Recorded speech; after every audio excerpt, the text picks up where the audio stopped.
अस्सलाम वालेकुम वरहमतुल्लाहि वबरकातुहू। मैं doctor Dilawar Hussain Madani homeopathic clinic Didwali Lassa Sialkot से। आज का हमारा जो टॉपिक है आयाम हमल के अमराज में, वो है कमर दर्द। यानी प्रेग्नेंट फीमेल में जब कमर दर्द होती है तो उसमें कौन सी होम्योपैथिक अद्वियात इस्तेमाल होती हैं, कौन सी पोटेशियम में होती हैं और इस्तेमाल करने का कौन सा तरीका है, इसके बारे में आज हम आपको डिटेल से बताएंगे। तो चलिए शुरू करते हैं।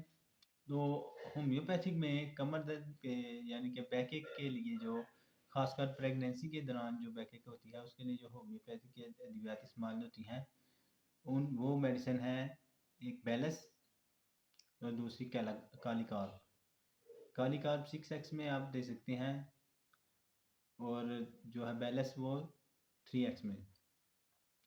और अगर ये ना मिले तो आप 30 पोटेशियम में भी दोनों इस्तेमाल कर सकते हैं। तरीका यही है, 2 बूंद पानी लें, उसमें 5 कतरे डाल दें 30 पोटेशियम के या 6x के। तो उसको आप अगर 6x लेना है तो उसको 6 घंटे बाद रिपीट करें, अगर 3x लेना है तो उसको 4 घंटे बाद रिपीट कर सकते हैं। फिर अगर 30 पोटेशियम लेनी है तो उसको आप सुबह दोपहर शाम दे सकते हैं। तो इस तरह करने से इंशाल्लाह मरीज़ा की बैकएक जो है वो दूर हो जाएगी। आज का हमारा टॉपिक ख़त्म होता है। अगर अच्छा लगा इसे लाइक शेयर और कमेंट्स करें और चैनल को सब्सक्राइब लाजमी करें ताकि हर नए आने वाली वीडियो अब तक पहुँच सके। अल्लाह हाफिज़।